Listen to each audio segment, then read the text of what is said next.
Salut Damien. Salut Xavier. Je suis très content d'enregistrer avec toi. Ça fait, on a commencé à échanger il y a 7 ou 8 mois, je pense. Ouais. Donc, c'est enfin l'épisode qu'on avait décidé d'enregistrer. Aujourd'hui, j'ai envie de commencer cet épisode par une question simple. Est-ce qu'on peut encore faire du blé ou du business sans détruire la planète, même si j'aime pas trop cette expression? On est bombardé de labels, on est bombardé de chartes RSE, on est bombardé d'engagements net zéro. Est-ce que ça change vraiment la donne? Ou est-ce qu'en fait, on est en train de repeindre la façade pendant que la maison brûle? Donc toi, Damien, tu t'es posé cette question-là, sauf que t'es pas resté bloqué sur la question.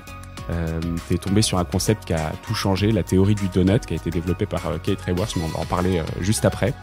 L'idée, c'est que c'est un modèle simple, puissant, facile à comprendre, validé par des pairs scientifiques, mais aussi des économistes. Voilà, toi, ton objectif, c'est de mettre ce modèle entre les mains des entreprises, même celles qui pensent ne pas avoir forcément le temps pour ça.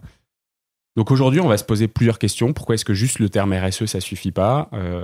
Est-ce qu'on peut encore faire du profit sans dépasser les limites planétaires? Et puis, est-ce qu'on peut passer à l'action quand on est une boîte, entre guillemets, classique? Parce qu'on se dit souvent que c'est plus facile. J'ai enregistré avec Lucie Bache de Too Good To Go, et elle me disait, en fait, c'est beaucoup plus simple d'avoir un modèle économique qui rentre dans les limites planétaires quand on crée la boîte dans cet objectif-là. En revanche, quand on essaie de pivoter une boîte qui n'était pas à l'origine dans ses objectifs, c'est beaucoup plus difficile. Donc, comment est-ce qu'on fait? Est-ce que tu peux te présenter, me dire un peu ton parcours? Et tu as écrit un livre qui s'appelle Un donut pour tout changer. Pourquoi est-ce que tu as décidé d'écrire ce bouquin et qu'est-ce qui t'a amené à cette théorie? Ouais, écoute, beaucoup de questions, Xavier. Oui. Ils sont les premières, uniquement. Très bien. Bon, moi, donc, je m'appelle Damien Routier. Je suis père de 3 enfants. Ça, c'est quelque chose d'important pour moi. Et j'ai une formation d'ingénieur. J'ai travaillé pendant 20 ans dans les télécoms, IT, donc quelque chose qui n'a absolument rien à voir avec le donut. Et puis au bout d'un moment, j'avais envie de faire autre chose, tout simplement. J'ai repris des études et pendant ces études, la première chose qui nous a été demandée, c'est de participer à une fresque du climat. Moi, j'étais déjà sensibilisé via Jean-Marc Jancovici, comme beaucoup d'ingénieurs. Mais surtout de lire Donut Economics, en tout cas les premiers chapitres. Et je trouvais ça hyper intéressant parce que justement, on sort du cadre classique de l'entreprise telle qu'elle est enseignée depuis, 200 ans, enfin du système économique tel qu'il est enseigné depuis 200 ans. Et là, on arrive vraiment à toucher finalement le but premier du système économique et donc de l'activité de l'entreprise. Et bref, j'ai continué ce cursus. Et à la fin, je me suis dit, OK, Donut Economics, c'est génial parce que c'est une représentation du système économique qui, comme tu l'as dit, respecte les limites planétaires et participe au plancher social. Mais néanmoins, qu'est-ce que ça a à voir avec les entreprises? Comment les entreprises peuvent s'en emparer pour essayer de réfléchir à leur transformation et par rapport à ça, en fait, avec une copine du MBA, on a réfléchi justement sur cet atelier de transformation. Quelles seraient les étapes d'une transformation pour ces entreprises-là? Donc, entreprises classiques, pas du tout des entreprises qui viennent de se monter avec cet objectif d'impact maximal dès le début. Non, là, on parle d'entreprises industrielles. N'importe quelle entreprise, en fait, là, peut... c'est faire virer le paquebot. Exactement. Et alors après, un paquebot, ça met du temps à virer, clairement. Mais néanmoins, c'est possible. Et c'est tout l'enjeu, en fait, de ce livre, c'est essayer de revenir sur, OK, qu'est-ce que Donut Economics sans avoir à lire les 450 pages? Donc, il y a un résumé, un petit peu, qui a été validé par Kate Raworth. Se dire pourquoi les entreprises devraient s'intéresser à Donut Economics ou à d'autres systèmes de transformation, d'ailleurs. Donut Economics n'est qu'un parmi tant d'autres. Et puis ensuite, donner vraiment un guide pratique, se dire, OK, en fait, je suis convaincu, je veux commencer à me transformer. OK, voilà, c'est ça. Il y a 5-6 étapes pour essayer de réfléchir à une feuille de route de transformation globale, à la marge au début et globale à la fin. Qu'est-ce qui fait que tu as voulu reprendre des études? Quand tu as repris ces études-là, est-ce que tu savais, donc c'était via donc Jean-Marc Jancovici, un classique pour les ingénieurs, effectivement. Ouais, c'est ça. Il y avait un but à tes études quand tu les as faites ou c'était juste pour avoir cette connaissance supplémentaire? Alors, il y avait plusieurs choses très personnelles et puis d'autres un peu plus globales. La première chose, c'est que moi, personnellement, j'étais très content dans ce que je faisais. Ouais. Néanmoins, ça faisait un petit moment que je le faisais et donc j'avais envie de changer. Et ça, une fois qu'on a envie, c'est compliqué de revenir en arrière. De l'autre, encore une fois, Jean Covici, on se dit, OK, il y a peut-être quelque chose à faire en plus. J'arrivais dans ma bonne quarantaine aussi, donc tout ça, ce sont des facteurs qui font que juste on a envie de réapprendre, d'apprendre des nouvelles choses, etc. Et puis de se mettre un petit peu au service aussi du collectif. Alors, c'est un peu bateau de dire ça, mais néanmoins, c'était quelque chose, moi, qui me tenait à cœur. Donc voilà, c'est cette volonté de découvrir des nouvelles choses, d'apprendre à nouveau, de se retrouver dans un contexte très différent, donc de se mettre un petit peu aussi en danger, finalement. Et puis de se dire, le champ des possibles est encore infini. Donc, faut l'exploiter. Et ouais, quand on a envie de changer, faut le faire. Faut se lancer. Et de là à écrire un livre, alors ouais. Pourquoi est-ce que tu t'es dit... Il manquait des informations à part donc ce bouquin Donuts Economics. Il y avait rien qui existait à ta connaissance là-dessus. Alors, il y a plein de choses qui existent, clairement. Qui soient actionnables. Qui sont actionnables. On va en parler, mais par exemple, la CEC existait, et c'est très actionnable. Les entreprises pour le climat. Ouais, exactement. Ils avaient déjà commencé leur premier parcours avec cet objectif d'amener des entreprises dites classiques vers une visée régénérative. Ouais. Donc, et c'est exactement le propos de Donuts Economics. Ce qui n'existait pas, en fait, à ma connaissance, encore une fois, c'est d'avoir cette approche globale, de dire le système économique a fondamentalement des problèmes, en fait, qui viennent de sa conception même d'il y a 200 ans à peu près. Et comment est-ce qu'une entreprise peut s'emparer de Donuts Economics pour se transformer de manière très pratique et concrète. Moi, en fait, les grands discours, j'y crois peu. Et ça m'intéresse aussi assez peu. Ce qui va m'intéresser, c'est vraiment l'action. Comment est-ce que tu mets une entreprise en action ? Et encore une fois, je comprends bien qu'un paquebot, c'est énorme, ça a beaucoup d'inertie et c'est très complexe à manœuvrer. Ça, je pense que tout le monde est d'accord là-dessus. Donc, on ne peut pas exiger un grand paquebot qui se transforme en voilier du jour au lendemain. Ça ne marche pas. Par contre, ce qu'on peut... Sauf avec Grand Sail, qui est passé dans le podcast il y a un mois. Ouais, Grand Sail, super exemple. Mais néanmoins, ça s'est pas fait du jour au lendemain et ils n'avaient pas un paquebot, c'était pas MSC qui s'est transformé en Grand Sail. Non, ce que je veux dire, c'est que on peut par contre avoir une certaine forme d'exigence vis-à-vis du capitaine du paquebot pour se dire il y a peut-être quelque chose à faire et puis je vais commencer progressivement à changer la direction du paquebot. Comment est-ce que tu as fait pour être adoubé par Kate Raworth, donc la créatrice, l'instigatrice en tout cas de cette théorie du plancher social et des limites planétaires? Ouais. Tu l'as contactée pour qu'elle valide ton approche? Oui, alors en fait, moi j'étais déjà en contact avec le deal. Donc Kate Raworth, c'est l'autrice de Donuts Economics, le livre.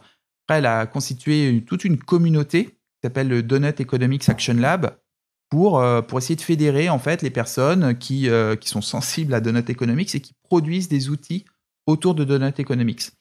Et nous, dans ce cadre-là, avec une amie du MBA et un autre ami du MBA, donc Jacqueline et Eric, je vous embrasse, on a créé une fresque du donut avec l'objectif en fait de résumer Donuts Economics en un atelier d'1 heure, 1 heure et demie. Et à ce moment-là, en fait, on a contacté le deal, Donuts Economics Action Lab, pour avoir leur approbation, parce qu'on voulait pas raconter n'importe quoi. On avait un petit syndrome d'imposteur aussi. Classique. Voilà. Et donc on était déjà en contact avec eux. Et puis quand j'ai écrit le livre, pareil, moi c'était important d'avoir cette approbation parce que je veux pas dénaturer le message de Donuts Economics. L'équipe du deal est très précautionneuse par rapport à cette utilisation de l'image pour éviter des dérives en fait de greenwashing. Voilà. Donc moi, c'était important pour moi d'avoir ce saut de qualité, on va dire. Et puis voilà. Et donc c'est comme ça. Et Kate est assez occupée, elle est très sollicitée, mais bon, j'ai eu la chance qu'elle accepte de faire l'avant-propos. Donc moi, c'était une petite fierté. Ouais, et puis c'est un gage de la qualité de ce que Ouais, tu as écrit exactement. aussi. Ouais, c'est tout à très fait. clair. Ouais. Si tu devais commencer par expliquer la théorie du donut, mais à un pote dans un bar bruyant, comment est-ce que tu ferais? J'essaie de faire en sorte que moi je comprenne, tu vois. Ok. Écoute, c'est aussi la question, c'est comment est-ce que tu l'expliquerais à un enfant?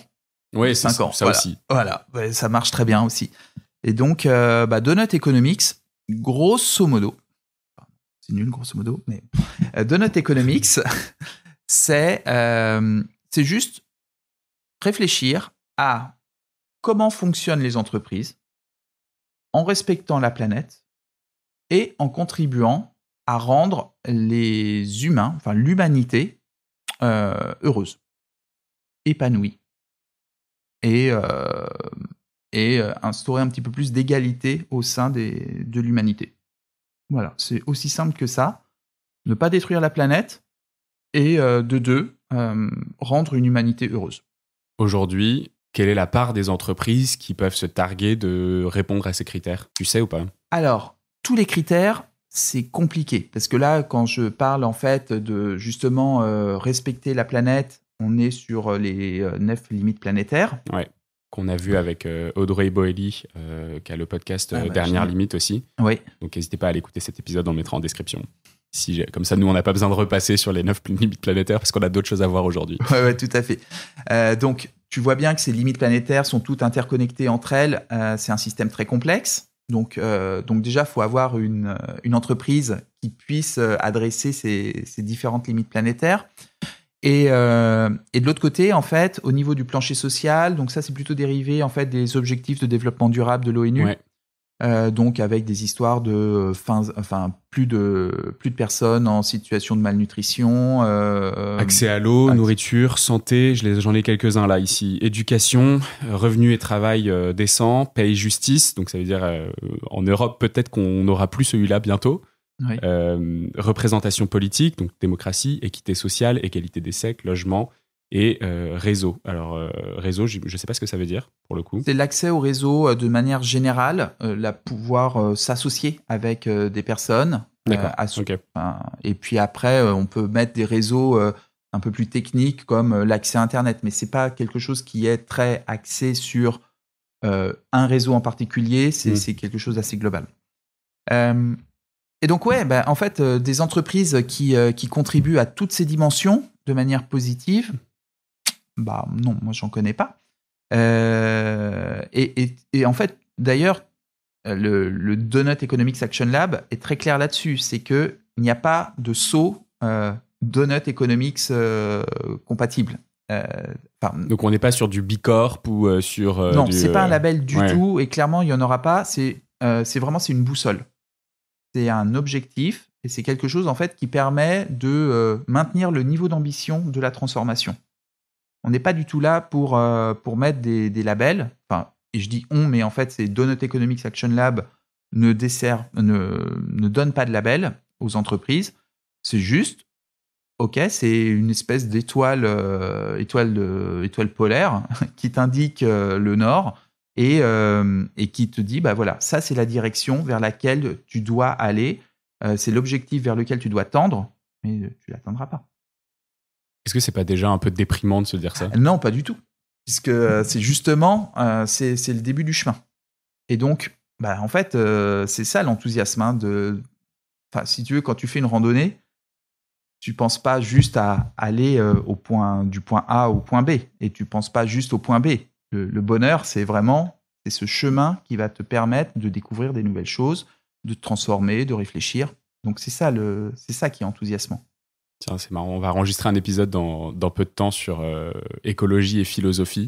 Oui. Et retrouver la joie de l'effort. Donc, quand tu parles, de cette randonnée, de trouver le bonheur dans ce chemin, dans cet effort de monter, je pense qu'on va bien en discuter à ce moment-là. Je comprends ce que tu veux dire. Et quand même, tu vois, j'ai un petit truc où je me dis, si on me dit que voilà, ça c'est ce qu'il faudrait réussir à faire, mais que c'est inatteignable, j'ai presque envie de baisser les bras tout de suite, tu vois. Je comprends. Comment est-ce que tu mets ça en place avec tes clients, par exemple? Comment est-ce que tu soulèves en fait cette contrainte? Parce que je pense que c'est un problème que tu rencontres en fait aussi.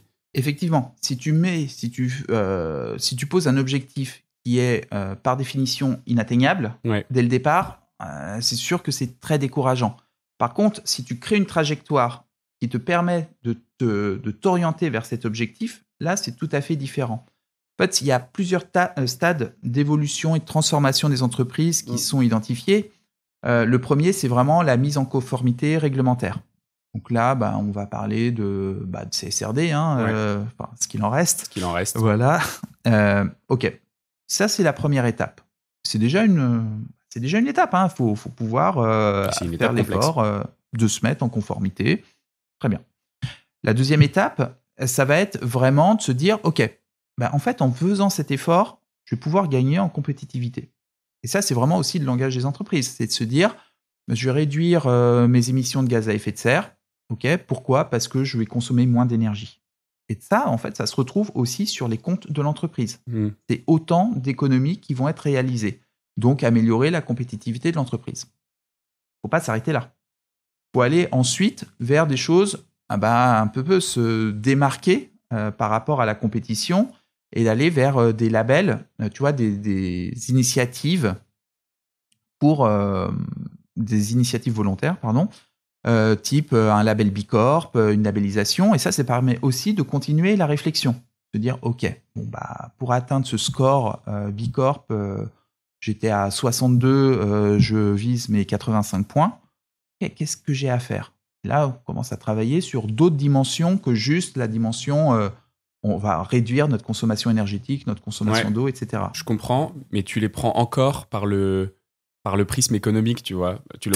C'est le langage des entreprises. Ouais, et du coup, moi, j'avais l'impression, tu vois, que cette théorie, elle est aussi censée permettre de changer le langage des entreprises pour sortir de cet objectif 100% économique. Et tu vois, la question d'après, c'est comment est-ce que tu fais pourquoi est-ce que les entreprises doivent être garantes de ce plancher social ? Est-ce que l'accès à la nourriture, à l'eau, c'est une nécessité pour des entreprises de contribuer à ça, ou est-ce que ça devrait juste être quelque chose de étatique ou public ou de société plus générale? Ouais, alors, il y a plusieurs choses dans ta question.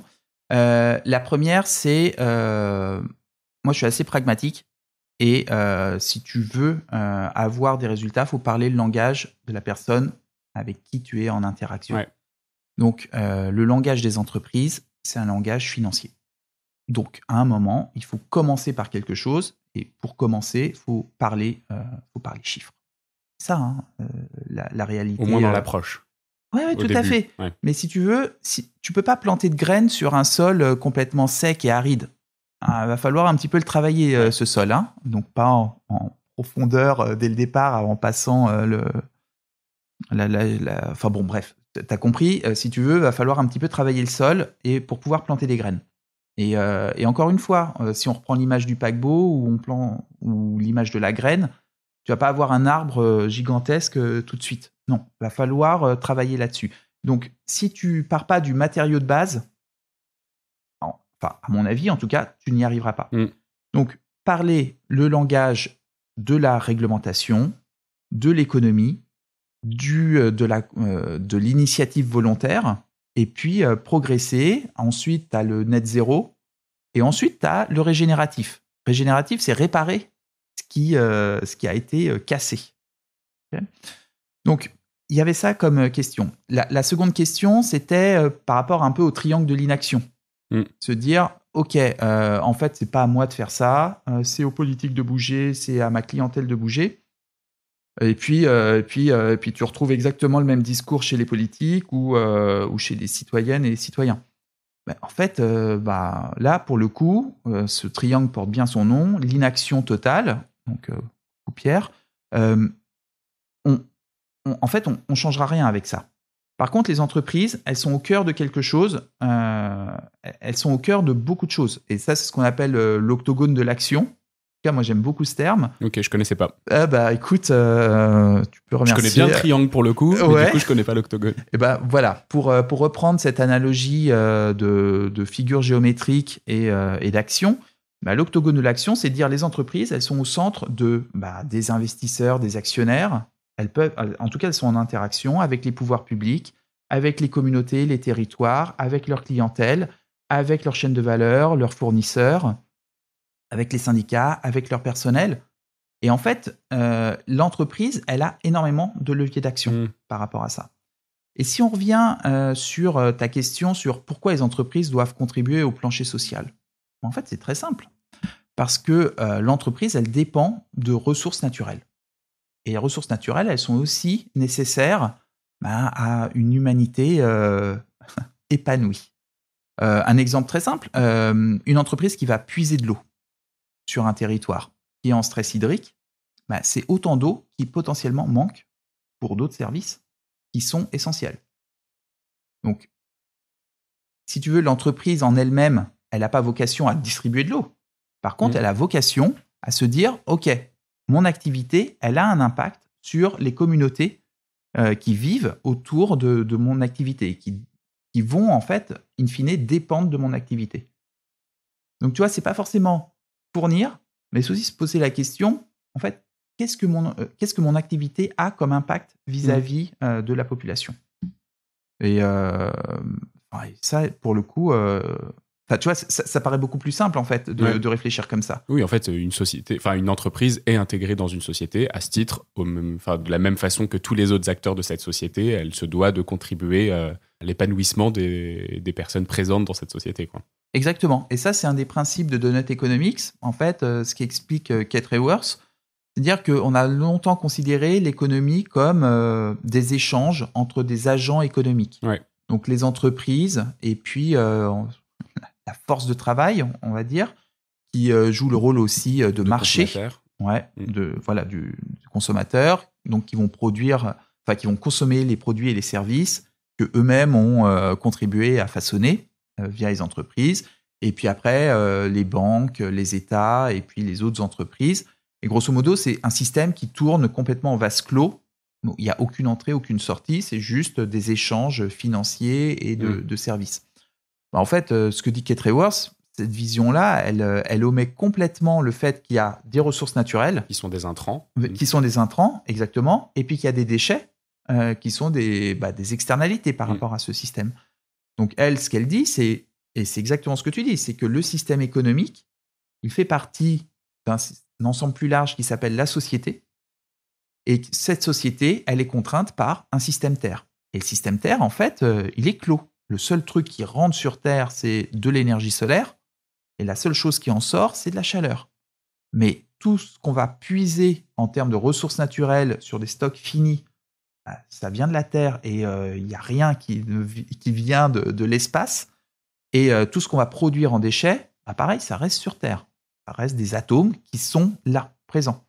Donc, comment est-ce qu'on fait, en fait, pour minimiser cette extraction des stocks finis, et comment est-ce qu'on fait aussi pour minimiser toute cette production de déchets? Quand je te posais la question sur les indicateurs économiques, finalement, sont quand même les indicateurs primordiaux. On se disait, comment est-ce qu'on fait du coup pour changer ça? Il y a une partie imaginaire. Dans l'introduction de ton bouquin, tu parles de tes 3 enfants. Ouais. Dans leurs imaginaires qui, à 7 ans, te disent « Moi, je veux être plus riche que Musk. Moi, je veux être plus riche que Bernard Arnault. » Et puis le troisième qui dit « Moi, je veux être le dentiste du monde de Nemo. » Je crois. Ouais, c'est ça, exactement. Ouais. Et comment est-ce que tu fais alors pour, une fois qu'il y a des imaginaires qui sont...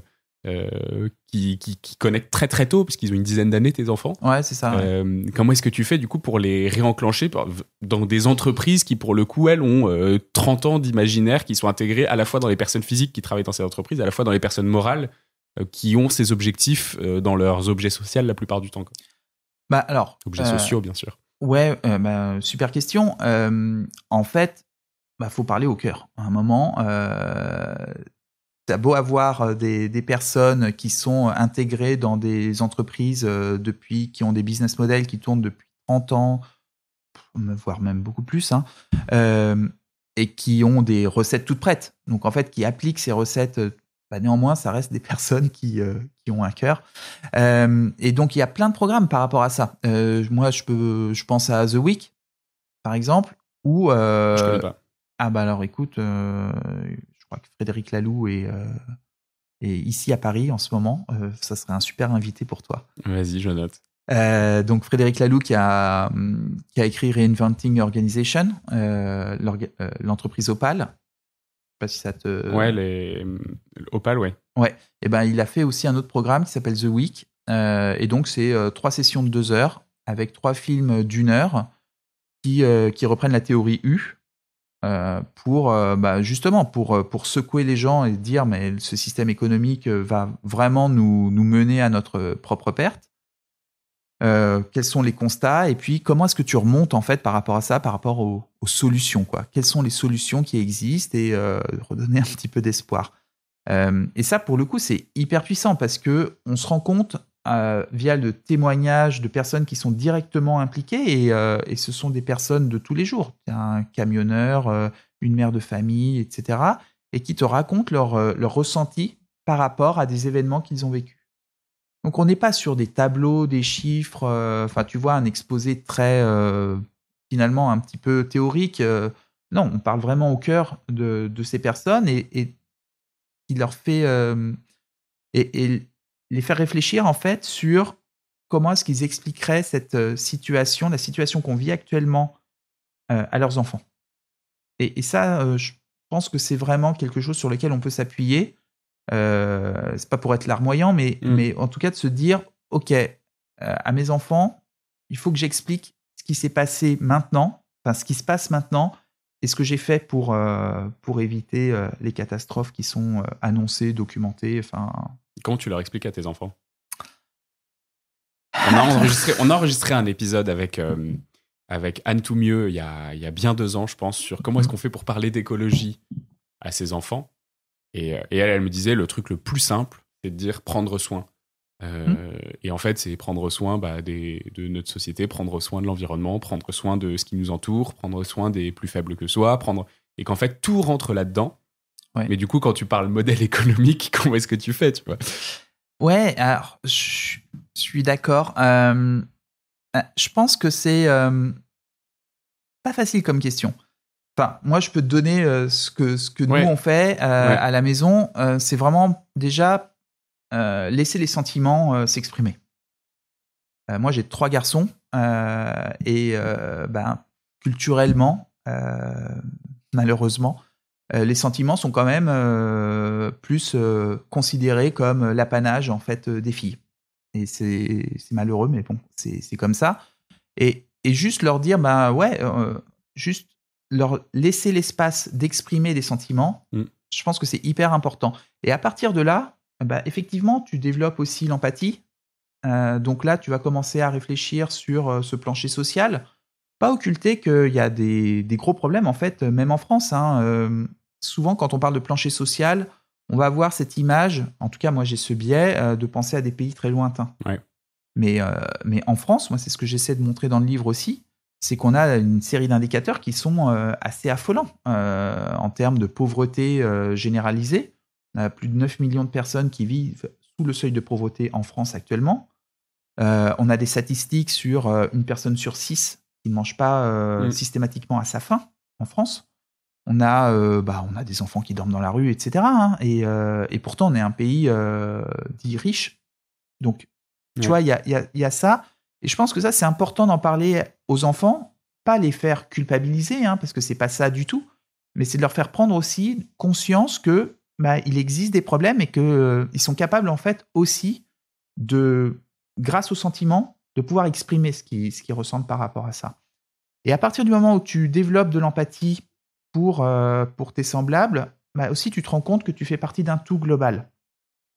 Et ça aussi, c'est un des principes de Kate Raworth, c'est de dire plutôt que de considérer l'humain comme l'homo economicus qui est au top de la pyramide du vivant et qui va asservir tout le vivant, se dire non, mais en fait l'humain il est beaucoup plus complexe que ça, quoi. Il est fait d'empathie, d'échanges, d'échanges même gratuits en fait, et c'est ça en fait qui nous relie. Et cette humanité, il faut qu'elle s'inscrive dans le vivant, puisqu'elle fait partie elle-même du vivant. C'est pas l'homme et la nature, c'est le vivant. Et l'humanité fait partie du vivant. Donc, je pense que vraiment travailler sur les sentiments, et c'est ce que tu disais, c'est aussi une porte d'entrée très puissante pour pouvoir réfléchir à son activité de manière globale en termes de sur le plancher social et sur le plafond écologique. Est-ce que ça veut dire qu'une entreprise, elle doit être philanthrope, finalement, ou... Non,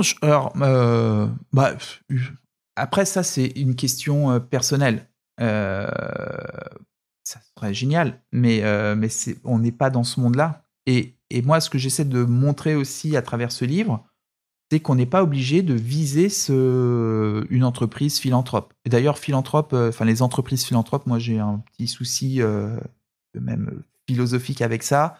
C'est pourquoi est-ce qu'elles sont philanthropes ? Est-ce que c'est... Voilà, hein, ça c'est quand même l'éléphant dans la pièce, quoi. Donc, moi je pense que c'est pas un objectif réaliste de dire aux entreprises, vous allez toutes devenir des entreprises sans profit. Parce que ça, pour le coup, je pense que concrètement, ça ne marche pas. Par contre, vous allez réfléchir à vos impacts sur le plancher social, essayer de contribuer de manière bénéfique, ou aller et aussi réfléchir à votre impact sur le plafond écologique. Ouais, ça me paraît tout à fait réaliste. Et il y a des exemples en fait d'entreprises qui se transforment et qui n'ont dans leur ADN aucun marqueur pour montrer qu'elles en étaient capables. Ouais. Si tu prends l'exemple de Renault Trucks, par exemple. Donc Renault Trucks, qu'est-ce qu'ils font ? Des camions.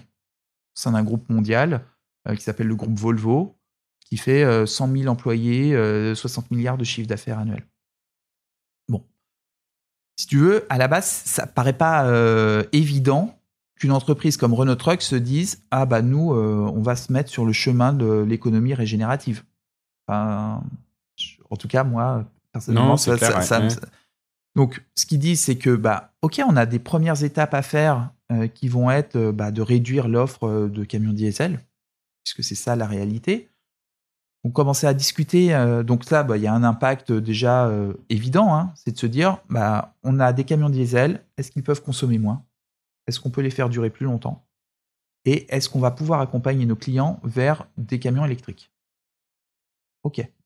Après, leur but, c'est de se dire, enfin, pas leur but, mais dans leur réflexion, ils se sont dit, ok, camion électrique, super, mais néanmoins, ça a un coût écologique aussi. Pourquoi est-ce qu'on a besoin de tant de camions ? Il y a deux choses. Première chose, c'est que les camions sont la capacité est sous-optimale. Ils circulent souvent avec très peu de marchandises à l'intérieur. Donc là, il y a deux choses à faire. C'est essayer d'optimiser en collaboration avec leurs clients le remplissage des camions. Très bien. Et donc là, tu vois, tu commences à rentrer dans une logique où tu te dis, en fait, si je fais ça, je vais vendre moins de camions. Ouais. Première chose. Deuxième chose, c'est de se dire, est-ce que les camions sont adaptés à tous les milieux dans lesquels s'effectuent des livraisons ? Donc, j'habite à Paris, tu habites à Paris. Tu vois bien que Paris n'est pas du tout adapté aux camions de livraison. C'est bien remarqué. Ouais, ça ne marche pas.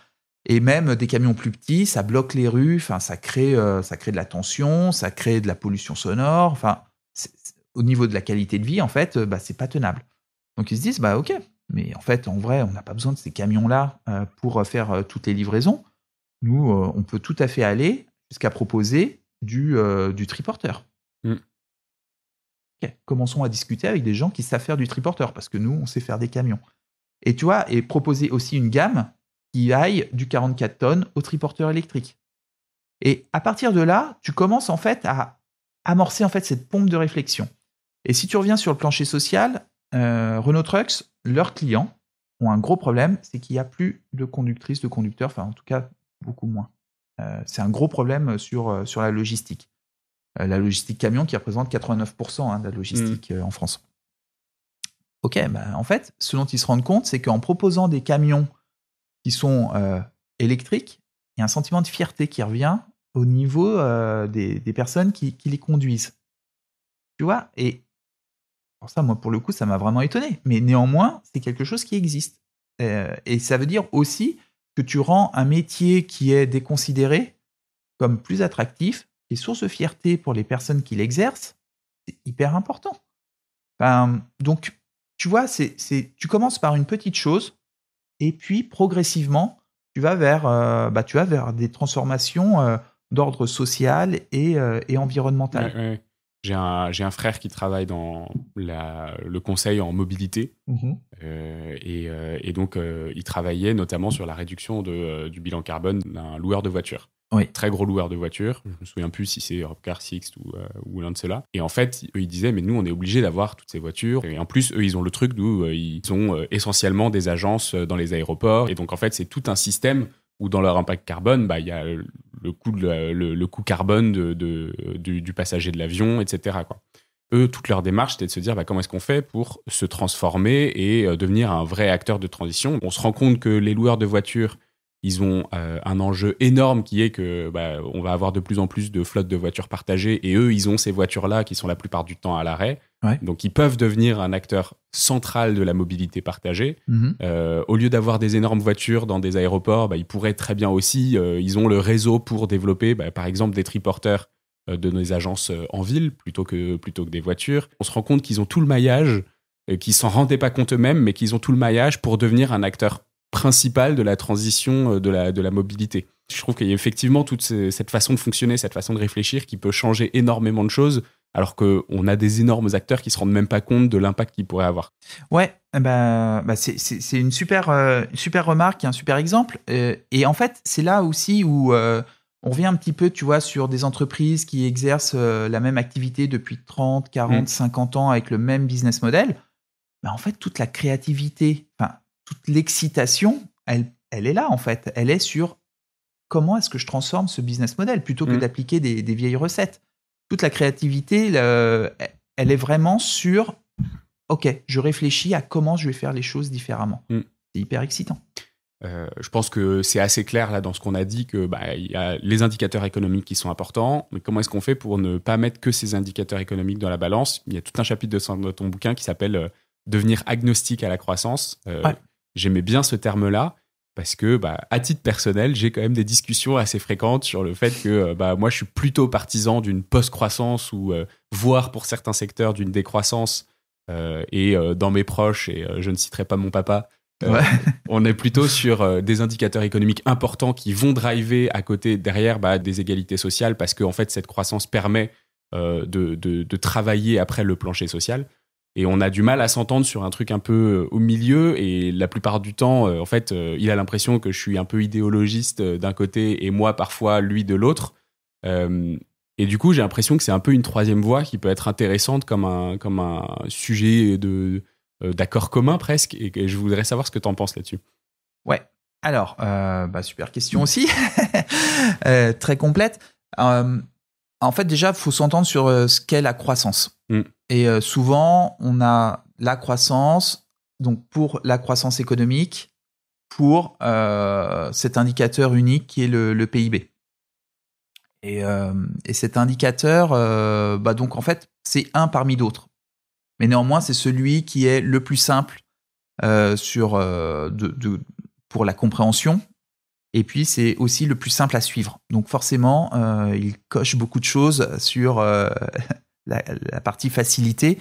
Et donc, c'est celui qui est employé. En fait, ce que dit Kate Raworth dans Donut Economics, elle dit, en fait, on recherche cette croissance pour deux raisons principales. La première, c'est de se dire, il nous faut plus de croissance pour pouvoir réparer ce qui a été fait. Réparer les dégâts environnementaux, etc. Donc, il y a beaucoup d'initiatives qui viennent en tête quand on parle de ça. C'est les espèces d'énormes aspirateurs, la CO2 en Islande, ou des bateaux qui récupèrent du plastique dans les océans.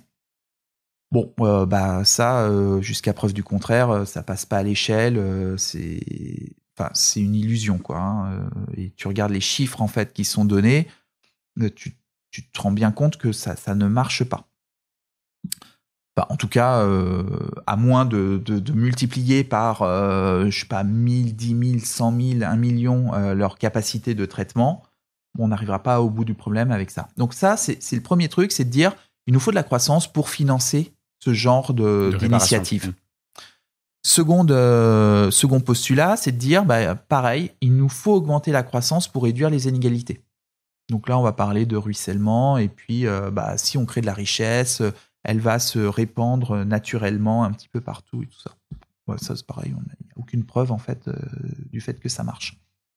Donc, ces deux choses-là, donc, qu'on appelle la théorie de Kuznets, en fait, font qu'on se dit, mais en fait, il nous faut de la croissance pour réduire les inégalités et pour réparer ce qui a été endommagé, pour avoir une croissance verte, etc. Et donc ça nous met dans une situation où on est complètement dépendant à la croissance, accro à la croissance, et qui fait que la croissance va être le seul indicateur qui va être suivi, en tout cas le primordial. Et elle dit, mais en fait non, si c'est vraiment prendre le problème à l'envers.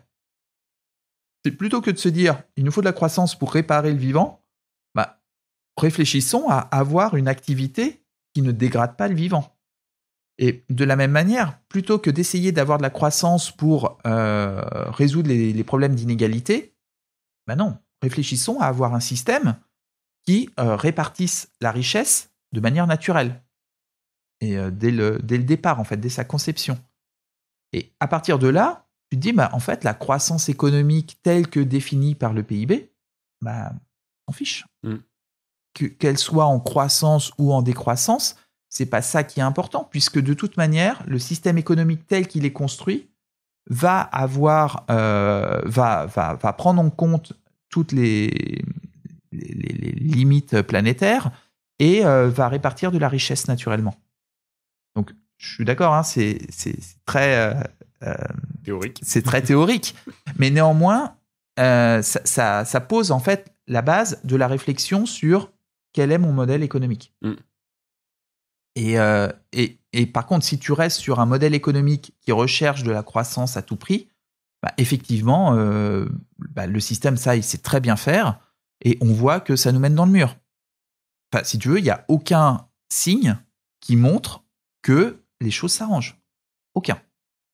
Donc on peut dire, il nous faut plus de croissance, mais ça, pour le coup, c'est vraiment... tu sais, il y a cette théorie du cheval mort, quoi. C'est quoi ça ? La théorie du cheval mort, c'est t'as un cheval mort au milieu de la pièce et des gens se disent peut-être, je sais pas, faut changer ses fers. On va changer ses fers. Ah non, mais en fait, c'est peut-être son mort qui marche plus. Ou on va changer sa selle. Moi, je pense qu'il faut le brosser, moi. Enfin, tu vois, donnons-lui de l'avoine, c'est ça dont il a besoin. Il est mort, le cheval. Et c'est un peu cette image du système tel qu'il est actuellement, qui est fondamentalement, en fait, qui ne marche pas. Qui ne marche pas parce qu'il détruit la planète et il crée des inégalités, il crée de la violence. Donc, à partir de là, faut réfléchir, faut mettre toute son énergie à pas essayer de sauver ce système, mais essayer de réfléchir à quelque chose d'autre. Et je pense que c'est ça le truc. Et encore une fois, le PIB, c'est juste un indicateur. C'est pas ça qui définit le système économique. Par contre, le système économique, lui, actuel, ne prend que cet indicateur en compte. Ou en tout cas, à 95%, c'est celui qui prédomine. Ok, donc je comprends effectivement croissance à tout prix, niette a priori. Et qu'est-ce qu'on peut dire du coup de la décroissance à tout prix ? Est-ce que du coup, parce que tu dis être indifférent à la croissance, donc ça veut dire que je me dis il y a quand même des deux côtés des choses qui te dérangent ? En fait, moi, ce qui me dérange sur la décroissance, encore une fois, ça dépend comment tu le prends. Si tu dis à l'ensemble du monde entier, il va falloir décroître de 5% par an, c'est ça dont on parle, hein, ouais. C'est complètement juste vis-à-vis de certains pays, certaines populations, et c'est complètement injuste vis-à-vis d'autres populations. Si tu regardes un petit peu les index de développement humain, ou l'indice de développement humain en fonction du PIB par habitant, tu vois que l'indice de développement humain, donc c'est un indice composite qui reprend les taux d'éducation, d'alphabétisation, de durée de vie, etc. En fait, il augmente. Il y a une grosse corrélation avec le PIB par habitant pour les populations avec un faible PIB. Par contre, passé un certain seuil, il n'y a plus d'effet visible. Donc ça, c'est à peu près à $20 par habitant par an. Bon, en fait, donc ça veut dire qu'au-delà de 20 000, faut se poser la question, ouais, ok, comment est-ce que tu décroît? Et parce que clairement, ce sont ces populations-là qui ont le plus d'impact.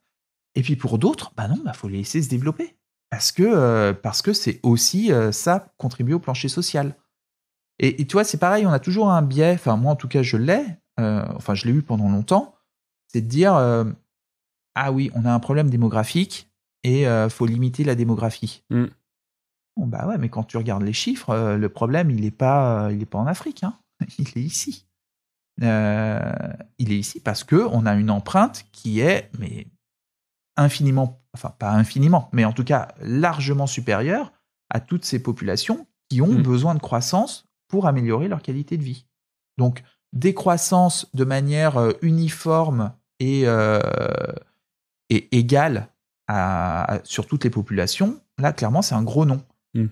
Par contre, une décroissance équitable, c'est-à-dire qui se concentre vers là où il y a les problèmes et où là aussi il y a de la marge, hein, vraiment, pour laisser d'autres populations rattraper un petit peu ce niveau, oui, là, un grand oui.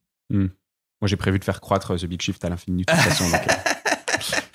Je te le souhaite. Si demain, tu vois, en tant que chef d'entreprise aussi, par quoi je commence si je veux rentrer dans ce donut? Tu vois, moi, je me pose régulièrement la question. J'ai une agence de production de podcast, j'ai une formation pour lancer son média, son podcast. J'ai du mal à me dire, à trouver les points sur lesquels il faut que je m'appuie pour me dire est-ce que je suis dans le donut ou est-ce que je suis pas dans le donut? Par quoi est-ce que je commence en tant que chef de TPE, PME? Je pense que c'est le nombre de boîtes qu'on a en France, TPE, PME, est monumental. Je crois qu'on en a plus de 500 000. Oui. Donc, ces gens-là qui font fonctionner la base de l'économie, par quoi ils commencent s'ils veulent se rendre, s'ils veulent se mettre dans ce donut-là? Et comment est-ce qu'on se rend compte si on est dedans ou pas? Parce que moi, je sais même pas si je suis dedans ou pas. Alors, il y a plusieurs choses. La première, c'est, et peut-être même qu'en fait, on peut revenir même d'un point de vue individuel. Ouais. Est-ce que je suis dans le donut ou pas? Et où sont les efforts prioritaires à faire? Bon, c'est marrant parce que j'ai participé à une conférence, là, c'était lundi dernier, et le thème, c'était est-ce que pisser sous la douche va suffire? C'est un petit peu... galvaudé. Ouais, un petit peu une petite provocation, mais en fait, la question, elle se pose, quoi, en fait, hein, les petits gestes, etc. On sait bien que, en tout cas, moi, j'en suis convaincu, ils sont nécessaires, mais clairement, ça ne résoudra rien à l'échelle. Donc, et si on étend un petit peu sur les TPE, PME, tu vois, en fait, c'est hyper important de se poser la question. Moi, mon enjeu, ça va plutôt être de viser sur des entreprises un petit peu plus grandes. Néanmoins, la démarche reste exactement la même. La première chose à faire, se poser la question, où sont mes impacts, positifs ou négatifs, et quels sont les risques? Ouais. C'est ça, et là, ça ressemble presque à une matrice de double matérialité CSRD. Hein. C'est vraiment, ok, je me pose. Et être honnête et franc. Voilà, c'est ça la difficulté. Parce que tout à fait. Moi, je me vois très bien me dire, non mais, ça va. En fait, j'ai lancé 300 podcasts en 2025, donc je participe à la pluralité médiatique, et donc en fait, j'aide à décentraliser le débat médiatique par rapport à tous les médias qui sont détenus par des milliardaires, donc mon impact, il est énorme, et je me vois très bien partir dans ce genre de truc, tu vois, et puis et qu'est-ce que ça vaut finalement, ce truc-là, dans cette matrice? T'as raison. En même temps, t'as raison. Lancer des podcasts qui permettent d'avoir une diversité de points de vue, c'est hyper important. Et après, tu as raison aussi sur le fait que faut être très honnête, sincère dans sa démarche. Donc, et pour ça, en fait, tu peux aussi te faire aider. C'est-à-dire avoir des personnes qui déjà font partie de cette entreprise, et c'est pas juste la direction de l'entreprise, mais c'est aussi avoir des gens qui viennent d'arriver dans l'entreprise, avoir des personnes qui sont extérieures à l'entreprise, par exemple des fournisseurs, la clientèle, tu vois, essayer de mixer tout ça et de réfléchir à, ok, c'est quoi les impacts de l'activité, soit positifs ou négatifs, et quels sont les risques auxquels est confrontée l'entreprise. Donc ça, c'est vraiment la première étape. À partir de là, si tu as fait ce mapping, tu peux commencer à réfléchir aux opportunités. Ok, je sais que j'ai un impact négatif sur telle limite planétaire, je sais que j'ai un risque sur tel plancher social, parce que le plancher social peut être également un risque. Hein.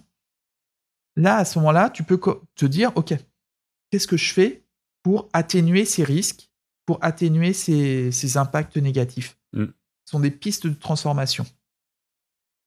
Et de là, en fait, tu vas commencer à vraiment te poser la question, qu'est-ce qui va changer dans mon business model ?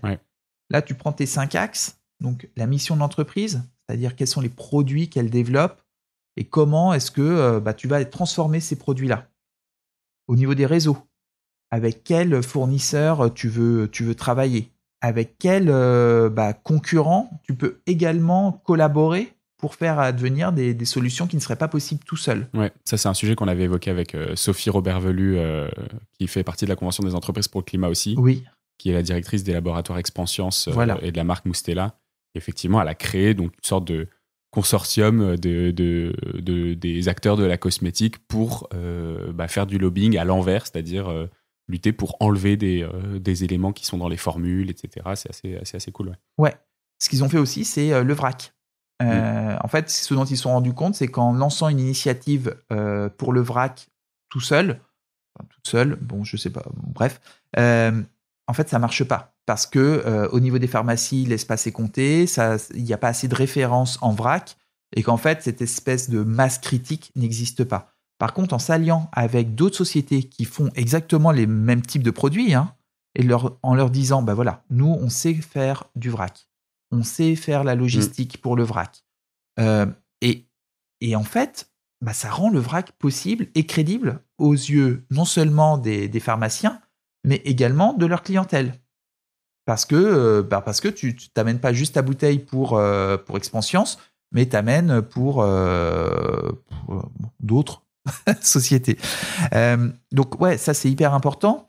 Après, tu vas réfléchir à ta gouvernance. Comment est-ce que tu intègres en fait d'autres voies au sein de ta gouvernance pour prendre des décisions ? Comment tes décisions sont prises ? On parlait, tu vois, de décisions prises uniquement via le biais du résultat financier. Ouais. Comment est-ce que tu intègres en fait d'autres critères pour prendre tes décisions ?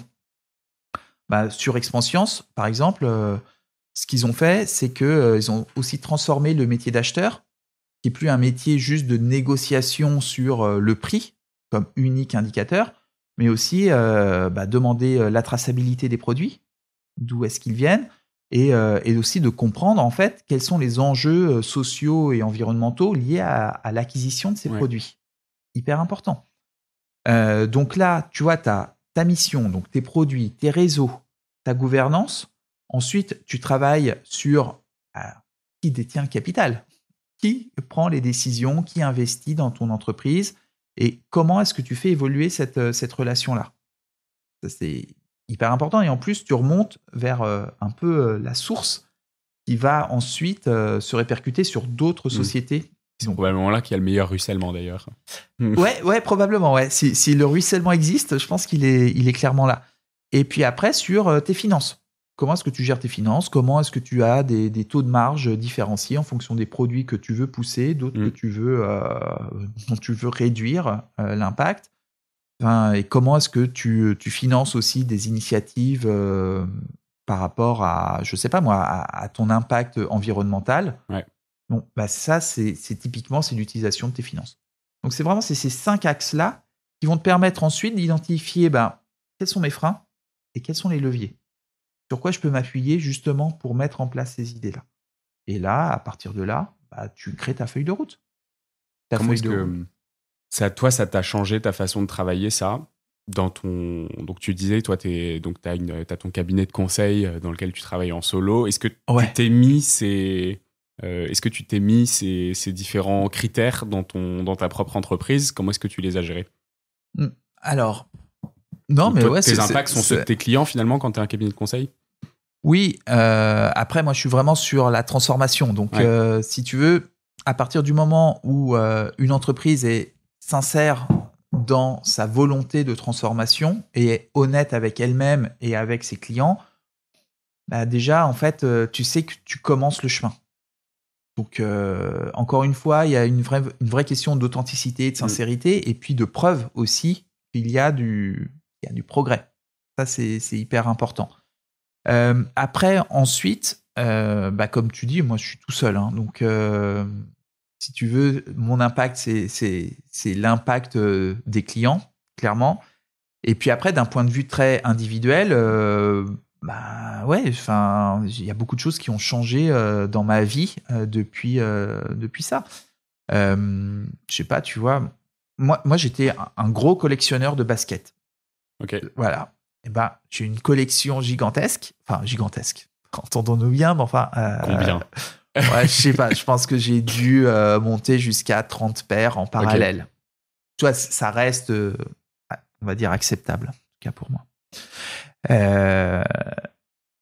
Bon, ça fait partie de mon héritage. Donc, j'en achète plus, puisque j'ai un stock infini et mes pieds ne grandissent plus depuis très longtemps. Néanmoins, je me suis pas dit ah là là, non, mais je peux plus mettre ces baskets Nike parce que c'est que des Nike. C'est juste impossible et tout ça. Ah non, en fait, elles existent. Je vais les garder. Je vais pas. Si je devais m'acheter des baskets, je m'achèterais des Veja. Très bien, super. Mais néanmoins, je vais pas foutre à la benne 30 paires qui existent, etc. pour les remplacer par 30 paires nouvellement créées. Tu vois ce que je veux dire ? C'est que ça, c'est quelque chose de très concret dans mon approche. Et puis après, plein de choses sur juste mes habitudes de consommation, de voyage, etc. Oui, clairement, j'ai beaucoup réduit. Et je me sens pas spécialement frustré et bridé, quoi. Enfin, en fait, juste en accord avec ce en quoi je crois, tout simplement. Donc, et encore une fois, tout vient pas du jour au lendemain. On revient sur cette histoire de paquebot. Tu peux pas tout changer du jour au lendemain, et je pense que c'est pas viable. Enfin, c'est pas soutenable, même d'un point de vue individuel, parce qu'il y a une forme aussi de fatigue par rapport à ça. Donc, c'est important de prendre soin. Tu vois, on revient aussi sur les sentiments, sur la santé mentale, etc. Faut prendre soin de soi-même déjà pour pouvoir avancer sur ce chemin qui est long. Donc, soyons aussi bienveillants avec les entreprises qui commencent leur chemin. Mais par contre, intransigeants avec les entreprises ou les activités qui racontent n'importe quoi.